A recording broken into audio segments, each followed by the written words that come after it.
Check, check, microphone check. Okay.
Good evening. It's not that good.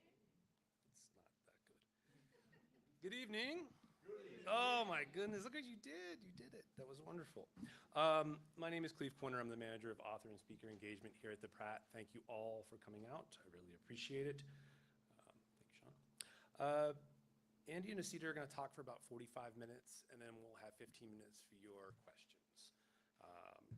The other thing to note is this program is a hybrid program, so it exists here in person with all of you, and also exists online. And you may ask, is that regular for you? And it's like, yes, it's regular. It's 90% of our programs streamed live on the Pratt YouTube page and our Facebook page. And if you can't make it out and you missed a live stream, 90% of those exist archived. So if there's something that came through Baltimore, there's an author that came out, you can go check and see if we had it. And I guarantee 30% of the time I book them. And the other 70%, you can email me and tell me why I should have booked them. This evening, I'm happy to welcome Andrew Holter to the Pratt Library to discuss his new book on the collected writings of the late Pulitzer Prize-winning journalist Murray Kempton, Going Around. A courtly man of Southern roots, Murray Kempton worked as a labor reporter for the New York Post, won a Pulitzer Prize while at Newsday, and was arrested at the Democratic National Convention in Chicago along the way. He wore three-piece suits and polished Oxfords, and was known for riding his bicycle around New York City while listening to his CD Walkman and smoking a pipe with wild red hair that later turned white.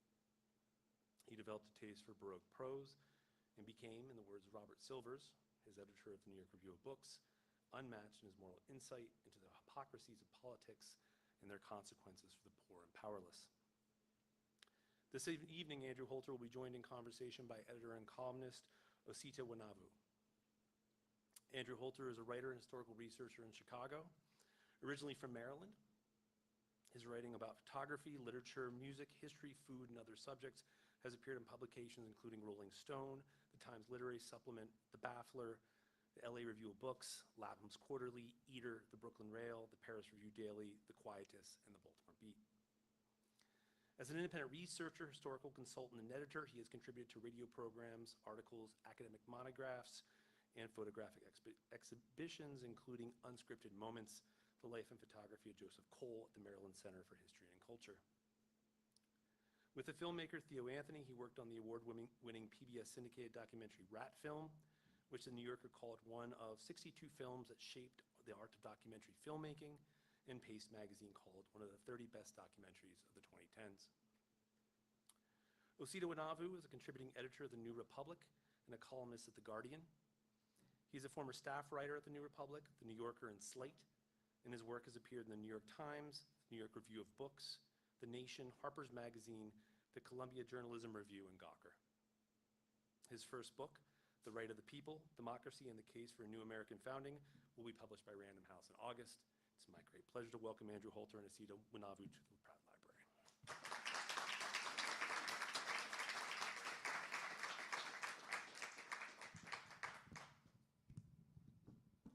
Well, thank you for that introduction, and thank you, Andrew, so much for being here to share this book with us. You and I discussed that you'd take some time at the very beginning to read some of Kempton's work for people who might not be familiar with him at all. So, yeah, I thought it was only appropriate. First of all, thanks everybody for coming. It's very flattering that you would all come to this. I thought, I mean, this is really not my book. I didn't really write this book, the contents of this book. This is really all Murray Kempton. So I thought it's only kind of basic manners if we read a little bit of Kempton so you know what his voice actually sounds like. So I thought I'd read, you know, there's so many pieces in this book that I think resonate with the present moment and have resonated with recent events, but I was thinking about, so I had a lot to choose from, but I thought I'd choose this one, and this is, Murray Kempton wrote over 10,000 columns in the course of his career, and this is just one of them. So this is from January 29th, 1957, and this is from the New York Post, and it's called Daughter of the Furies. It's short. Victoria Wellman is the 14-year-old daughter of Saul Wellman, a leader of the Detroit Communist Party, and of his wife Peggy, whom the government is trying to deport to Canada. Last week, Vicki Wellman was graduated from Hutchins Junior High School in Detroit wearing the Bronze Medal for Americanism, awarded by the American Legion. The medal cited her for courage, leadership, honor, service, and scholarship. Vicky's more than ordinary piquancy was compounded in this case by the circumstances of her father's business. And Detroit is very proud of itself, of the Legion, of its school system, and of all concerned, except, of course, her parents, who, after all, only brought her up. The Detroit Free Press commented, quote, "In spite of the home influence to which she must have been exposed, Vicki obviously acquired a deep sense of understanding of what it means to be an American citizen. This is a tribute to the Legion's sense of fairness, which enabled it to judge Vicki's qualifications on their own merits," unquote. It is things like this which long ago made most civilized persons understand that if there is a God in heaven, the average editorial writer in the average newspaper had better get to his knees and beg his compassion as fast as he can. I don't think anyone but an editorial writer would suggest that we are a great people because the American Legion abstains from demanding that children name names. Vicki answered the telephone last night at her home, where, let us all hope, she was womanfully resisting the dreadful influence of her mother and father. She is in high school studying dress design. Quote, "I want to be a stylist, but they don't have that course there." She has no particular favorite subject, and she supposes that swimming is her favorite pursuit. She likes Elvis Presley and Sammy Davis Jr. She had been quoted in the Free Press as saying, "I'm real happy that Daddy is proud of me." Oh, she said last night, they made that up, but I am real glad. Was she, in her turn, proud of her father and mother? The answer was the obvious one, that this was a silly question. "I agree with them," she said. "I mean, I think they're right, although I don't really care much about these things," unquote. She said the excitement was fun while it lasted. "I put the medal away with my brothers." Her brother David won the Legion Americanism Award at Hutchins in 1955, shortly after his father was convicted of conspiring to advocate the violent overthrow of our society. Peggy Wellman was saying that come spring, Vicki and David may face a pretty serious test of the qualities of courage and honor that the Legion has certified in them. Saul Wellman could be in prison, and Peggy Wellman could be deported by then. Once sent to Canada under the Walter McCarran Act, she is forever barred from returning. Quote, "They may have to decide whether to go with me or stay here and visit their father in prison." It is strange, as I have said all too often, how humanity tricks and taunts us. We write laws which are aimed at declaring that communists are not people, and and they bedevil us with the faces of children like Vicky, who was 10 years old when her father was first arrested, and who thinks he is right, and who wants to be a hairstylist. Medals aren't for 14-year-old girls anyway. They are for grown men fighting for their country. We owe Vicky something much more important than a medal, the home she grew up in and the mother who raised her. That's one of 10,000.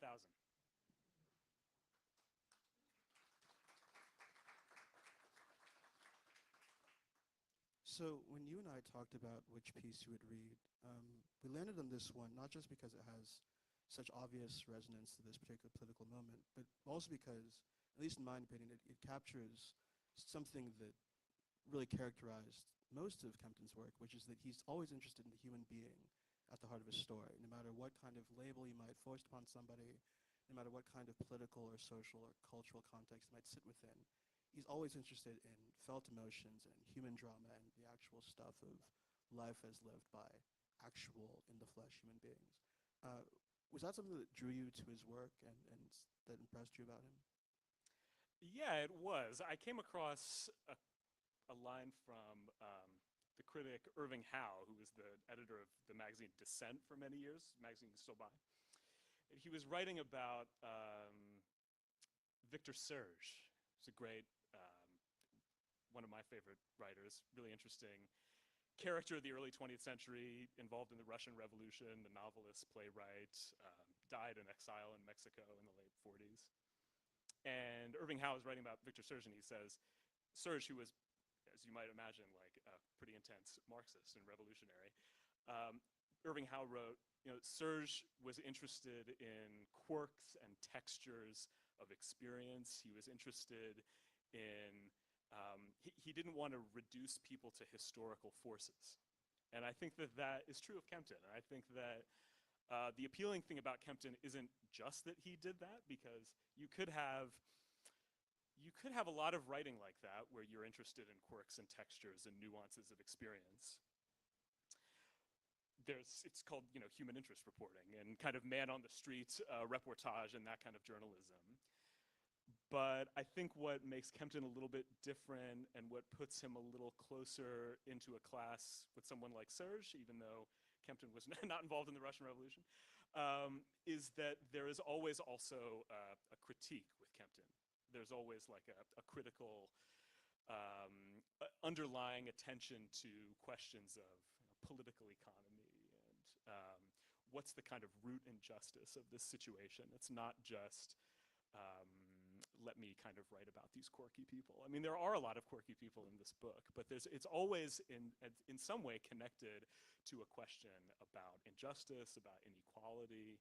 And so I think it's, I think that the way he was able to kind of blend that like interest in, kind of literary interest in people with, but while also maintaining a, his nose for investigation and the sort of pilot light of criticism is I think it's admirable.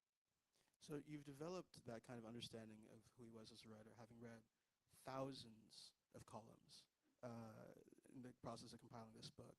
And many of the ones, I think all of them, most of them in this book had never been republished before. There's still thousands more that have never been republished beyond their original time in a newspaper. I think you say in the introduction that there had been only two previous attempts to collect his work. The last one was like over 30 years ago. And Barbara Epstein, co-founder of New York Review of Books, his companion for some time, was involved in the last effort to compile his work, and she died in 2006. Where did you kind of come into the picture and become the person to take up this job? Yeah, well, I had the idea at first to, well, I should say, like, really the origin of this is that I lived on Preston Street, just around the corner from here, and I learned at a certain point that Murray Kempton's childhood home was at 8 East Preston Street on the corner of Charles and Preston, very close to where we are now. And this was about 10 years ago when a lot of historians and journalists were researching not only the history of white supremacy in Baltimore, but the stamp of the Confederacy in particular. And Kempton's family is part of that story. His family were Confederates, basically the people who were sort of supposed to run the Confederate States of America, who then basically fled to Baltimore.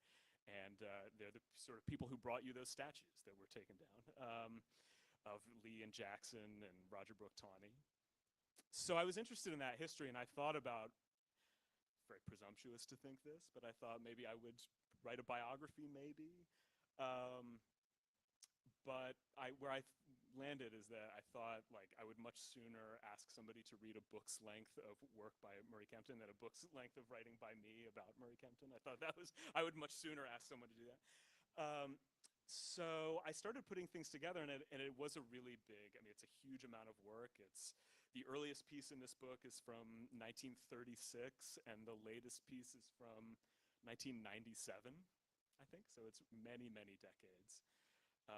But I discovered in the course of doing it that, yes, Kempton's editor at the New York Review of Books, Barbara Epstein, was also his girlfriend for many years, which was kind of a secret, I think. It was like not something that they really talked about. Darryl Pinckney, who wrote a really beautiful foreword to this book, novelist Darryl Pinckney, wrote a memoir a few years ago that I really recommend, very beautiful memoir, where he talks about that relationship a little bit. I think it's like kind of the first time anybody has written about it. But after Kempton died, she became his literary executor, and which is a big job, a big job to do something with all those bushels of clippings over all the years. And one of her, I mean, part of that meant she donated his papers, but also part of that was that she wanted to put another collection together herself.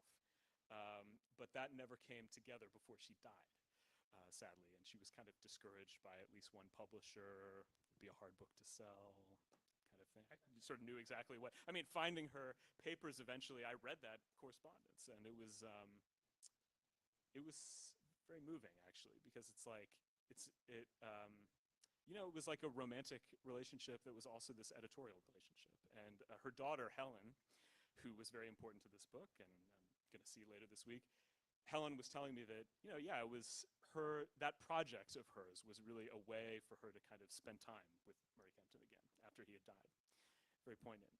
But the book never happened. And when I met Helen, this box of her mother's papers had been in Helen's apartment for like 30 years, and she said, well, you know, if you want that box, you can have it. And so she mailed it to me at it's actually in my apartment in Chicago now, her papers as Kempton's executor. And there were these files for her very preliminary choices for what she wanted to have in this collection. It never got very far. But I was really heartened when I found that. I mean, first I was very honored that she would give me that box, that Helen would give me that box. But also it's like, I'm not an editor. Like, who am I? I'm just a guy. So, but Barbara Epstein, you know, she started the New York Review of Books, and she launched the careers of many, many writers, supported the careers of a lot of people. So I kind of felt like, okay, I've got a second opinion. This woman is not around, but I do have a second opinion on what I should maybe be doing here. So that helped. And one of the other challenges that I was thinking about reading this, not just with this particular collection, but I think any collection of journalism, is that it's an inherently kind of ephemeral medium. You're producing things that are pegged to a particular moment, a particular event maybe, and a lot of it doesn't necessarily have a long shelf life or a long, you know, duration of relevance for a lot of people. You're trying to pick things out from the 30s, from the 40s, from the 50s that still have, or could have some kind of pull for a reader in 2025. So how did you make selections with that in mind? It was a tall order. I mean, it's like I said, I mean, I think I used this word a minute ago, but it's very presumptuous to do a book like this. It's very presumptuous to think that your opinion is, that I could sort of sit in judgment of this person's work. Yeah, that's what we do, of course, but I mean, it is a very presumptuous thing to do. I just tried to trust my instinct. I tried to trust what I understood about what Kempton thought he was doing and what he valued in his own work, and tried to pick pieces that I thought were of some contemporary resonance. I mean, you don't want to over-determine that.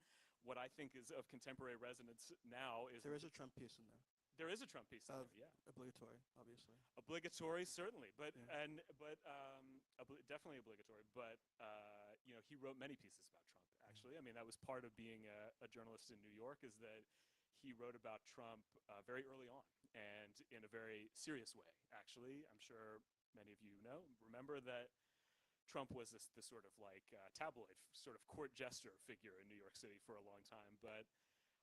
Kempton's piece about Trump in this book is different. It's like it's quite serious, and it's quite it's weird to read now. It's unsettling to read now. Anyways, but yeah, I mean, so yeah, I picked those things, and I tried to make the right tried to make choices that I thought would appeal to a readership today. But you're totally right that like this kind of writing, it's tough to anthologize because it's like.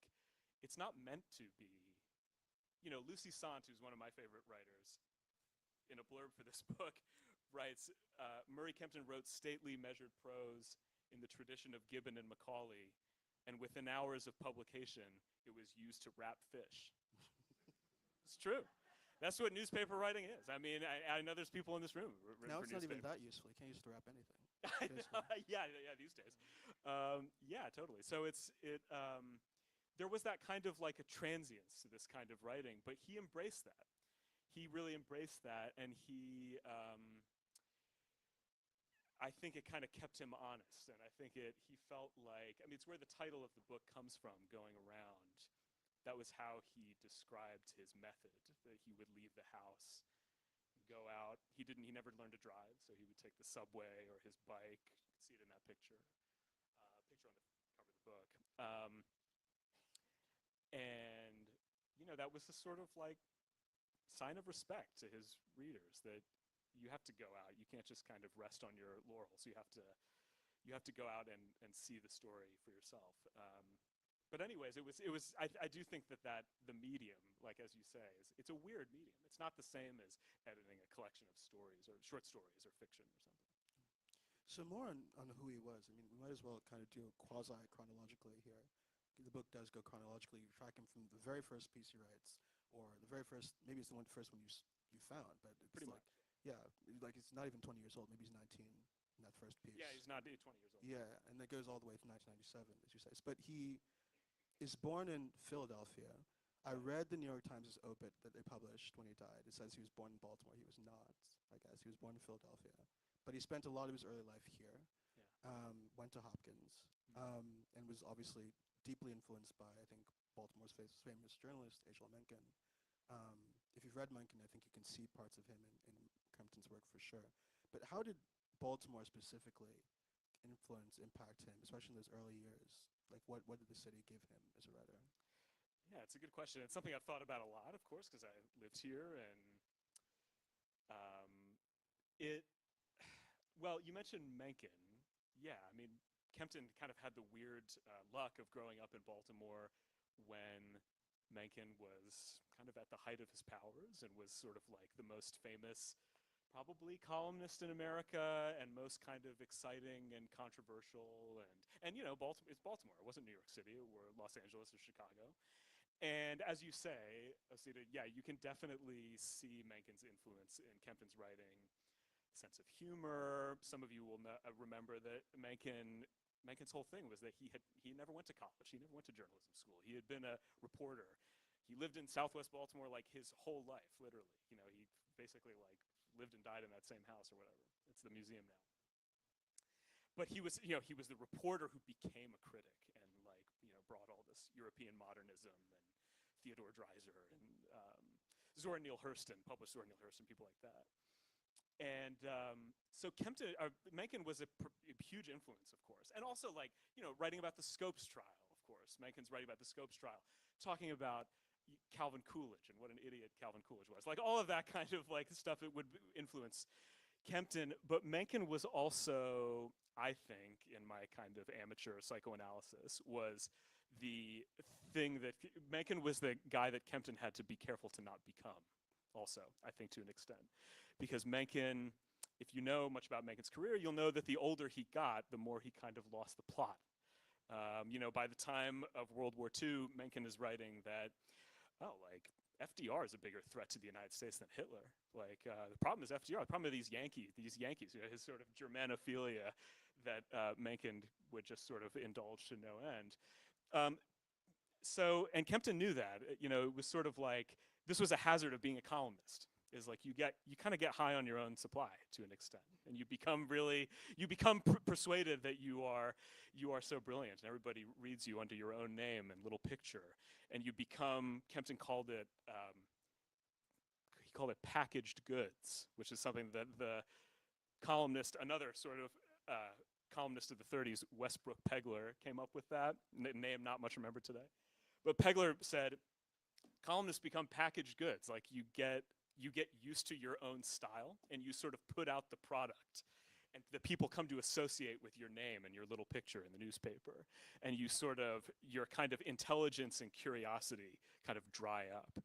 And Kempton was very afraid of that happening, and it's like part of the reason why he was so committed to going around is that he was like, he kind of knew that he was sort of doomed to be out of touch at a certain point, which is kind of an incredible consciousness. Like, I can think of a few writers, like people writing today, who I wouldn't mind if they had that insight. Yeah, so Mencken was hugely important. Hopkins, absolutely. I mean, again, some of the contemporary resonance of this story is like, the memory of this was sort of obliterated by the 60s and the student movement of the 60s, but there was a pretty serious student movement in the 1930s, in the second half of the 1930s, that was fairly radical and fairly militant, and in which members of the Young Communist League and kind of associated organizations were quite prominent. Strikes, like student strikes, and the memory of that has sort of been forgotten about because of what happened in the 60s was so much more. It was so much bigger, but Kempton was very much involved with that world at Hopkins. And you read the clips from the Baltimore Sun, it's familiar to what you would read today about people writing about Hopkins and other schools, you know, the hotbed of radicalism and these kinds of, what are they doing up there? And these professors, radical professors up there who are leading these kids astray, and have to go in there and take over these departments and this kind of thing. I mean, it was there. It was, you know, that scene in the 30s that was happening then, and Kempton was involved with that. And Kempton was the editor of the Johns Hopkins newsletter, and in that environment, there was no pretense of like, we're being objective from politics. Like, there was no pretense of that. I mean, well, I should say, if there was a pretense of it, it was very thin. And Kempton was involved in all kinds of political activity while he was the editor. He was not open about the fact that he had been in the Young Communist League at Hopkins, but he was for much of that time. It may have been during the time that he was an editor, but he was nevertheless. And so his writing, his career was not, you know, he was not a polemicist. He did not mostly write for like radical journals, but he understood, I think, from the very beginning that the relationship between journalism and politics was not like, we're not separate, you know, and we're not, you couldn't sort of pretend that they would be totally separate. Right. So how did those politics kind of shape his coming into journalism? And so you write in a beautiful sentence that he spent the early 40s as a leftist of no fixed vocation. Many such cases. And no kidding. But you know, he comes into journalism as McCarthyism's kind of ramping up. One of his editors, James Weschler, who ironically had been a student activist himself, comes to name him as a communist before the House. So there's real risk, there's real danger there, but he also becomes one of the most prominent left voices in the country. How does all of that kind of coalesce and shape his writing, his experiences of the 40s and 50s? Well, it's interesting. You know, Kempton, as you say, like a big part of his reputation, there are many pieces in this book about this, that Kempton was known for his, I mean, I read one of them earlier, like he was known for his writing about the victims of McCarthyism, of the Second Red Scare. He did something, he kind of took a step that a lot of liberal journalists would not do, which is that you know, the argument against McCarthy was that McCarthy is a danger to all civil liberties. And he's sort of maligning liberals by lumping liberals in with communists.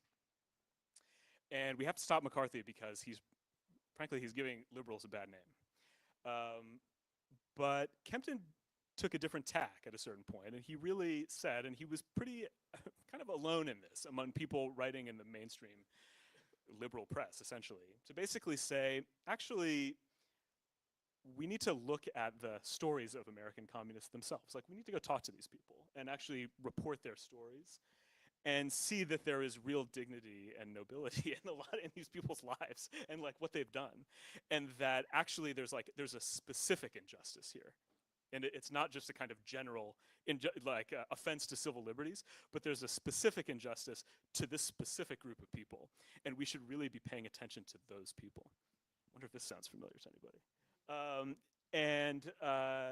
So he did that, and he talked to people like Victoria Wellman. And he talked to people like the widow of a soldier named Robert George Thompson, who had been a war hero in World War II, was awarded medals for bravery, and was jailed during the Smith Act prosecutions, was hit very violently over the head with a hammer when he was in prison by an anti-communist prisoner who I think was paid to do it. And then when he died at age 50. His only wish was to be buried at Arlington with the other soldiers, and the army wouldn't do it. And they told his widow, like, we'll send his ashes wherever you want, but we won't bury him at Arlington. And it was because of these groups outside, the anti-communist groups, that were throwing a fit about it. So he reported those stories, and I think that was really, that's kind of one of the shining moments of Kempton's career, is that he really elevated those stories. But that didn't come out of nowhere. Like, he had been early on. Our memory of the McCarthy period is kind of a little bit warped. That he had been early on, he would later say, complicit in the atmosphere of the Second Red Scare. And he had been on the kind of left liberal wing, sort of left wing, he would have said, wing of the anti-communist movement. And he had, the same week that Joseph McCarthy is in Wheeling, West Virginia, saying, I have here in my hand the list of communists in the State Department. The New York Post, where Kempton worked, Kempton ran a series of columns about communists in the labor movement. By God, we got to watch out for these communists in the labor movement. And he really regretted that later. And it's interesting, because a lot of intellectuals, a lot of writers of Kempton's generation who had been leftists in the 30s, they profited quite a bit off of having been communists in the 30s.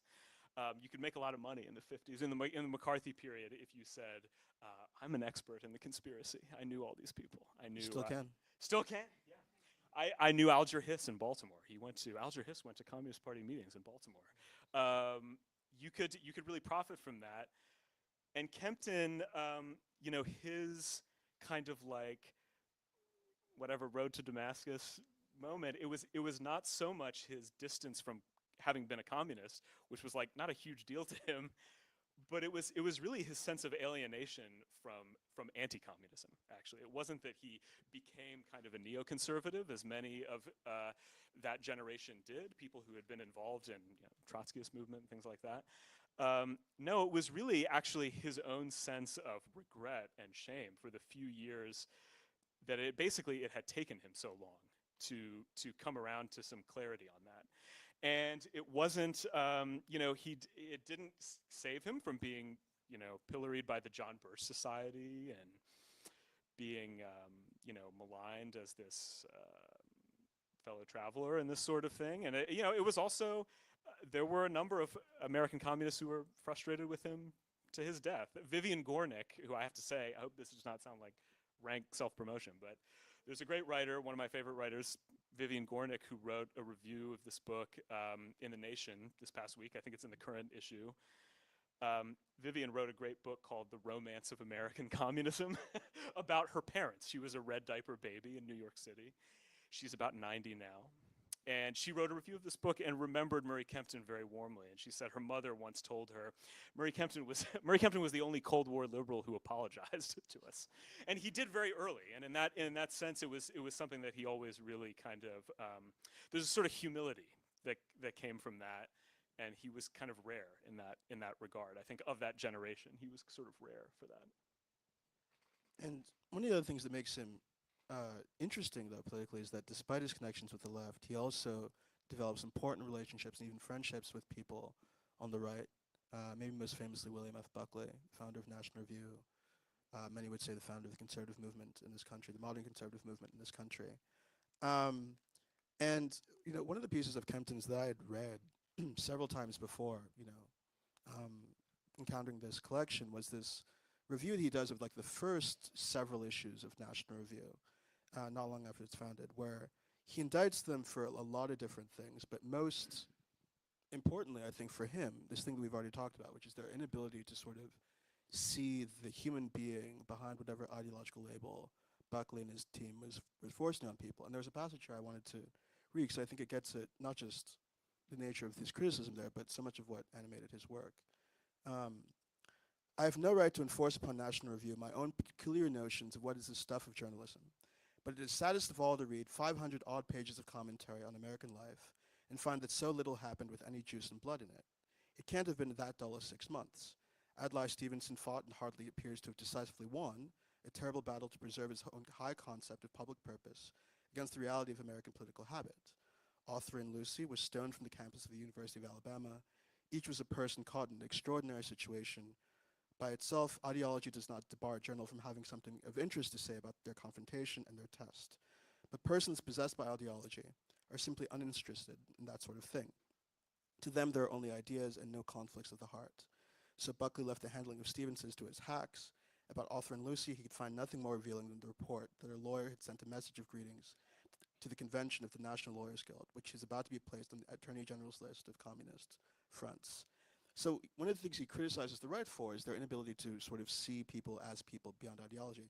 But I think ironically, it's also the thing that allows him to forge these friendships with people like Buckley.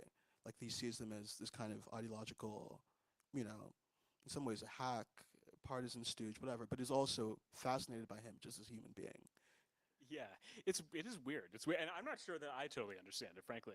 I was talking to Daryl Pinckney about this, who wrote the foreword, and I said like, oh yeah, what about Kempton and Buckley? And Daryl is just like, yeah, that was weird. Like he didn't really know either. I mean, I think that yes, I mean it's true. Like that relationship with Buckley was very important, and in fact, whatever is to be said about Buckley, and there is much to be said, Buckley was really directly responsible for the last collection of Murray Kempton's work in 1994. Kempton was never rich. Like he had this sort of appearance of kind of aristocracy, or like he would have money, but he never did actually, really. And Buckley very generously funded this collection of Kempton's work in 1994.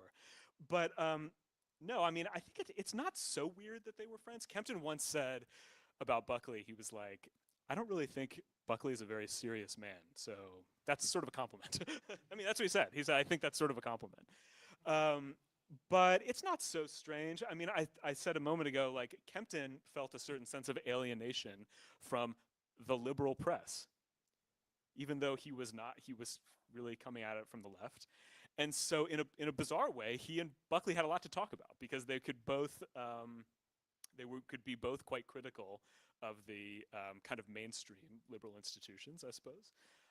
But also it's if you read Buckley's work, which not many people do anymore, which is maybe fine. There's a new biography about about, I think. Yeah, because I'm a weirdo and freak. You're a weirdo. Is it okay? Could we say you're writing about it? Yeah, I mean, I am writing you've about read, it. so you've read his work, and Yeah. in a way, it's not so different. It's like the kind of things that they both were a little like. I mean, there's a great line in the introduction where, I can't remember who says it, but it's somebody who's writing about Buckley and Kempton says, I'm absolutely convinced that the person who writes as William F. Buckley and the person who writes Murray Kempton are the same person. You just trade off names. Yeah, And like yeah. ideological perspectives week to week or something like Yeah, that. yeah. Yeah. They're very similar, and like the fact that they have such an elaborate style, which is also a way that people criticize them. But I mean, they're both attentive, I think, to the craft and prose aspects of column writing, which I don't think is something that happens very much anymore, unfortunately. But yeah. Yeah, maybe too attentive. So maybe too maybe it's interesting. just like solidarity amongst like prose nerds or something. I don't think know. so. I think that must, yeah, that must be, Yeah. that must have something to do with it. Yeah, but it's not so surprising. And in fact, there's relatively little footage of Murray Kempton, like video footage of Murray Kempton. But some of the little bit there is that is out in the world you can find on YouTube, and it is footage from Kempton's appearances on Firing Firing Line. Line. Yeah, on Buckley's public television show. But yeah, and they're kind of entertaining, and you can see, particularly, there's one from, I want to say like 67, where they're talking about Bobby Kennedy, and you can see when Kempton starts criticizing the then president Lyndon Johnson, you can just see Buckley like light up. He's like, yeah, keep going, even though they wouldn't have agreed about most of it. But it's like Buckley would be so kind of like turned on by somebody criticizing the Democratic president. Yeah. It's interesting. That show's a trip to watch. It is. It's weird. Just all of the episodes. Anyway, so this thing we keep talking about, like, or I keep talking about rather, like this effort to see through the noise and identify the human being is also what leads Kempton to, I think, one of the things he's most identified for amongst people who read him and who read him at the time, which is his sympathy for people who seem like they are lost causes, people who seem like they're defenseless. There's a joke that you actually mentioned in the introduction. Introduction is quite good in general. You keep referring to it. But evidently somebody recalls Mario Cuomo saying that he wanted to get Murray Kempton on his good side, and he wasn't sure what to do about it. And somebody suggested to him, well, maybe you should try getting indicted. Then he'll like you, because Kempton is always defending, the criminal, the sort. And there are a number of pieces that really get at this well. I think in the collection, some of my favorites are the one he writes about Sid Vicious killing Nancy Spungen, where he thinks that Sid is like basically a pitiable figure more than he is a monster. The one he writes about John Lennon's assassin, Mark David Chapman, is extraordinary. And he writes about his mental health issues in an incredible way. Archly, he writes about the mafia in the same kind of way, where he says, well, actually, the people who are really being exploited here are the mob. We're taking advantage of them through our culture, through our entertainment. All these guys are getting ventilated, every other week on the streets of New York. So what do you think actually sat behind that kind of quality? Was it something in his own personality, his own background, or is it the fact that he was keen enough as a writer to understand that there's something more interesting about saying that the mafia is being exploited than there is about flatly condemning them in the way that other people might readily go to? Yeah, I mean, that's a good question. I tend to think that there is like a kind of a little bit of an element of like mischief in that tendency of his. Yeah. But I do think it was really, because at one level it's like, so like, what is the principle here? Like there were people he didn't like, and there were people he wouldn't defend, for sure. But I think Kempton writes a lot. It comes up in this book a lot, in many pieces in the book, the idea of sin, which Kempton, in his early life, when he lived in Mount Vernon in the 20s, 30s, he went to the Episcopal Church. I think his grandfather was a priest, in the Episcopal priest. And then quite late in life, he went back to the Episcopal Church. But he's not like a religious writer. He did not regularly go to church or anything like that. But the word sin comes up a lot in this book. And I think for Kempton, and this is, I am getting to your question, you're like, for Kempton, sin was something, it's about fallibility. It's about being able to recognize your own fallibility and the fallibility of other people, and that being a kind of basis for connection and empathy and kind of egalitarianism at a certain level. Like if I'm fallible and this person is fallible, like I can make a connection with them. You might not buy that, but that's what I think that is what he means when he talks about sin. It was a sort of like, it was connected to his feelings about egalitarianism and the kind of equality, frankly. And so I think it came from that. I think it came from like, it wasn't that he just liked to celebrate scoundrels for the sake of being scoundrels. He was really, I mean, the way that he described it, he said once, he said, it's about what people do when the worst things happen to them. Like, how do people respond to that? Like, how do they comport themselves? Like, how do they kind of assert their own dignity in those situations? And like, how do they kind of own their own mistakes or their own fallibility? I think that was what interested him, because that, that's kind of ennobling to an extent. Lastly, I think this might be the last one we get to before we turn to questions. You write really candidly into the introduction about the limitations of Kempton's perspective as well. So he has this kind of empathy, and you see him using it to great effect for causes that are righteous and just. He is one of the most prominent white journalists covering the civil rights movement in the 50s and 60s, and he gets a lot of praise and credit from activists for that. He defends the Black Panthers. He has interest in racial justice throughout his career. At the same time, people read a kind of paternalism in some of his writing. He falls prey to some of the kind of urban decay panic that is now shaping our politics.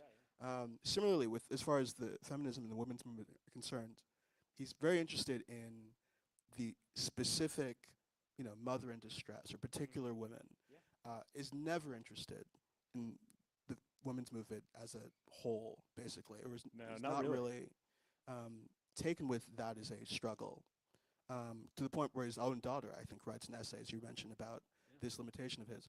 How did you navigate that in compiling this collection? Were there things that you selected that get at those tensions specifically? Yeah, I mean, I feel really fortunate that in the process of putting this book together, I wanted to be really careful about how I approached and presented myself to Kempton's children, some of whom are still alive. And Sally Kempton, his daughter, wrote a great and kind of famous and later anthologized essay in Esquire in 1970 called "Cutting Loose." And it's anthologized in many like feminist collections of feminist essays, and it's in part about her father and the kind of upbringing and his sort of like patronizing attitude towards her sometimes. And I'm really glad that I got to talk to Sally. She died, unfortunately, about 2 years ago, but she was really pleased to hear that this book was happening. She and Murray Kempton were alienated for many years. She became a Swami in California. She had a very kind of like 70s story. But Sally's very cool, and I hope soon that a collection of Sally Kempton's writings will come out, because she wrote for the Village Voice, wrote many really brilliant pieces for the Village Voice. But anyways, just to get to that question, yeah, I mean, that was nothing that I was interested in sort of dodging or hiding in the course of editing this. I mean, my approach to this book is really as somebody who studies history and does historical research, and I was interested in trying to locate Kempton as a historical figure. And not really, I mean, what I kind of can't stand is when a book like this will come out and the author or the editor, I suppose, presents it as kind of like, this person is sort of self-evidently important and you should all, I mean, maybe I have done that. Maybe that's the conceit of this whole book. But no, I mean, I tried to bring a historical perspective and a critical perspective to the pieces I put together. And you can see it, of course. I mean, definitely, just to you mentioned his reporting on the civil rights movement, for example. His reporting on the civil rights movement was reprinted in the Baltimore Afro-American, Chicago Defender, black newspapers across the country. It was praised by Langston Hughes. Hughes a columnist himself, in addition to being a poet. Hughes wrote Kempton's publisher and said, "You really ought to commission a book from him. This is like belongs in the permanent." Hughes said, "This belongs in the permanent record of race relations," like Kempton's pieces. But like also important to keep in mind is that Kempton, like the activists that Kempton was writing about, they knew a lot about about the media and what the kinds of pieces that would be important to appear in the media. And Kempton was savvy to that too. I mean, King, they were thinking about these pieces and the kind of access that they would give someone like Kempton. He was aware of that. There's a great book that came out a few years ago called The Race Beat. I think it won the Pulitzer Prize. Maybe some of you read it, by Hank Klibanoff and Gene Roberts, I think, about reporting in the civil rights movement and those early reporters and kind of how journalism factored into that. And I guess where I'm going with this is like, yes, Kempton's archive of reportage and journalism about those stories is historically important and meant something at the time. I mean, King, there's a letter in Kempton's archives from Martin Luther King that says, "I want to thank you for reporting on the bus boycott, and I need to tell you about how much money has come into our offices because you wrote those stories." They were important, but they also, there are certain narratives about the civil rights movement and about the types of characters who were kind of elevated in the white press during that time. And Kempton absolutely, his pieces have contributed to these kind of tropes about reporting on the civil rights movement, for sure. About 15 minutes for your questions. If you have a question, please raise your hand and I'll call on you. Gentleman standing in the back.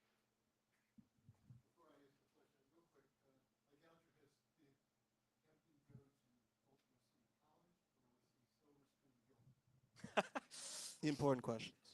It's a great question, and I would expect nothing less in this room. You know something? I'm pretty sure, you're making me think here. I'm pretty sure he went to Gilman. Can't be perfect. Oh, really?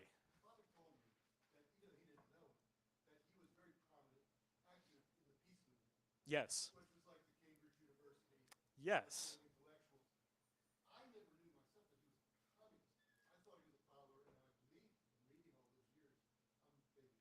Yes. Yes. Yeah.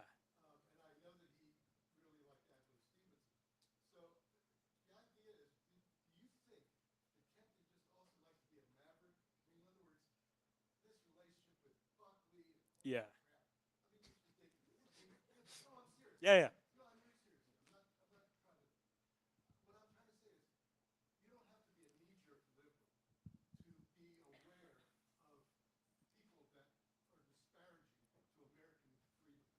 Uh-huh.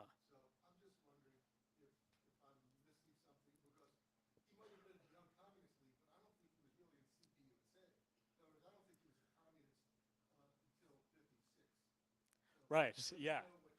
Well, by God, a very informed question. No, you're right. I mean, I will just say, I mean, this might speak to your question. His experience, I'll just say this briefly, I won't take up too much time about this, but his experience with the Communist Party was interesting. So when he was at Hopkins, there was a chapter of the Young Communist League at Hopkins. And as maybe it won't be surprising to hear, it was the subject of much controversy among the administration about whether the chapter, see if you can follow this, whether the chapter of the Young Communist League should be allowed to operate at Hopkins. And Kempton wrote in the newspaper that they should be allowed. And as the editor, he wrote editorial saying that they should be allowed. And but he was not openly, he did not identify himself openly as a communist in those newspapers. He had volunteered at the harbor, at the port, during a strike. And I want to say maybe 1937. Somebody here who knows more sort of Baltimore labor history than I do will maybe know this. But he volunteered with the strike. I'm sure many of you know, like the maritime unions were extremely radical in the 30s. And he was offered a job as a result of his kind of volunteering for the strike. But there was like one condition kind of not written down on paper, which is that you need to join the party. You need to have a card if you want to work at the port. So he joined up, but it was not this like great act of conscience. It was sort of like, he said later, like there was a time in this country where joining the Communist Party could help your career. So like, I mean, that maybe speaks to your point. I mean, there was a little bit of like, he didn't put too much weight to it. So no, he was not like a fully fledged member of the CPUSA. And he left like by the 30s and late 30s, and you're right, he was most closely affiliated with like the Norman Thomas Socialist Party. Yeah, thank you. Other questions? Gentleman right here. No, but I would like to know. I'd be curious to know where I mean, she's probably could be still alive. Yeah. I guess she was 14 in 1950, what was that, 59. So yeah, I do wonder what happened to Victoria Wellman.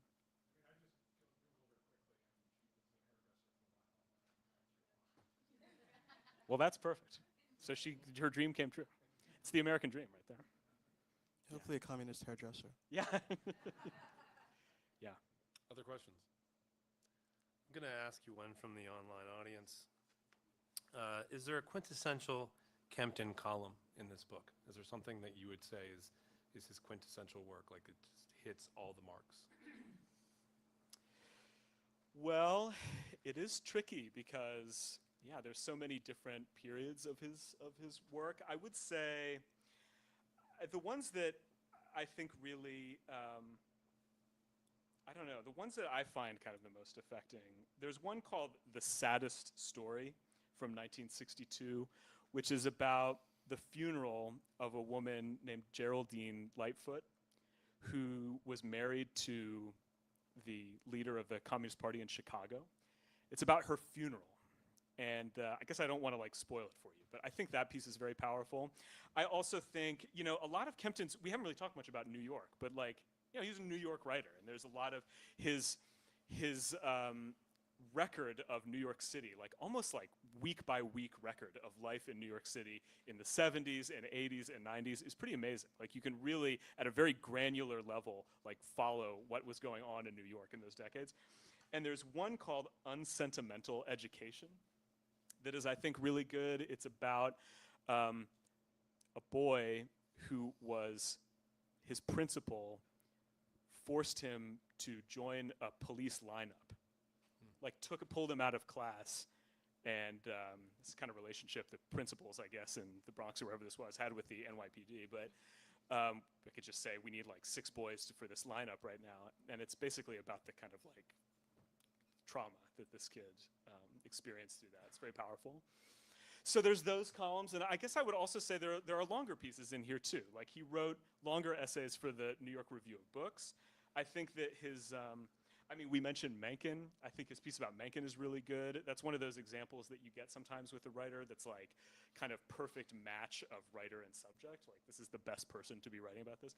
And there's a piece also, I'll just say too, about one of the first pieces Kempton wrote for the New York Review of Books, which was really kind of important in his own thinking about journalism and what journalism could do and what the purpose of it was.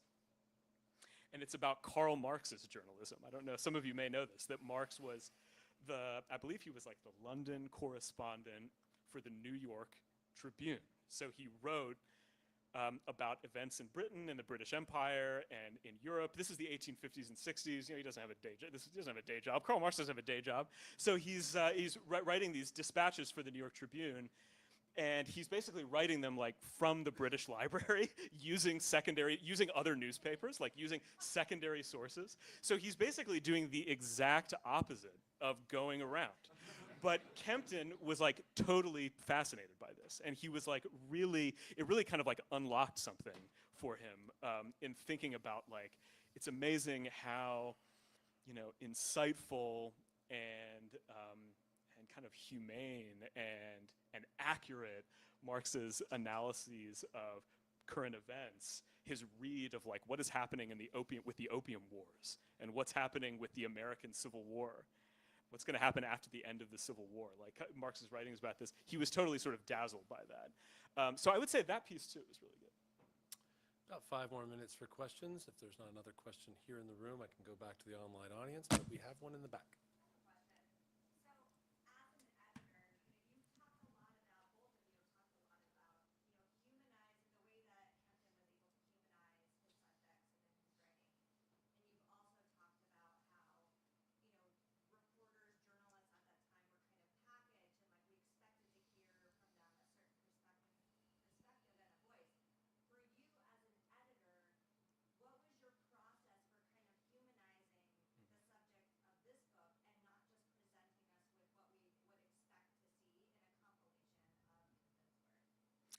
I appreciate that question. I mean, Kempton was given a great gift near the end of his life, which is that this collection, the last collection of his work, which came out in 1994, was, I mean, there was no, it wasn't written anywhere that that book would happen. And he was really like given his laurels before he died in a way that is really nice and that a lot of writers don't get. David Remnick wrote a profile of him in the New Yorker, which is it was a very complimentary. Got a lot of like, what I'm saying is that Kempton got a lot of positive press, like especially toward the end of his life, and that's very nice. But it also kind of had the effect, I think, of flattening him a little bit as a historical figure. And so I guess my first priority was that I didn't really want to insulate him from history. Like I didn't really want to insulate him from criticism, and from, you know, Kempton, we're talking about Mencken a lot here, which makes sense, but Kempton said once about Mencken, he said, like, the idolater will mold his idol from the clay of his personal prejudices. And like, I don't think of Kempton as my idol or anything like that, but I do think it's true that, like, you know, the version of Kempton that you get in this book is sort of like it's kind of like the version that I like, I guess. And so, yeah, I guess I wanted to, my priority was like, he could take a hit. He was very critical of himself in his own writing, which I think is like an admirable quality of his. And I'd like to think, again, presumptuous of me to make any conclusion here, but I would like to think that he wouldn't want to be sort of like totally kind of cradled too much, that actually he would kind of appreciate being seen in 3 dimensions. Please help me thank tonight's moderator, Asita Wanavu.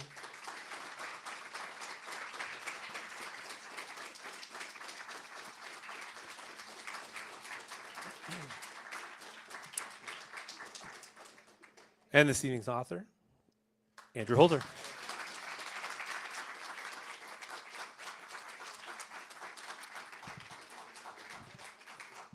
And I should preface, I paused because I wanted to say editor, and Murray Kempton. Greedy Reads is out front. If you haven't purchased a book, now's the time to do so. Love to have that. Andrew is happy to sign the book, chat some more. Thanks for coming out.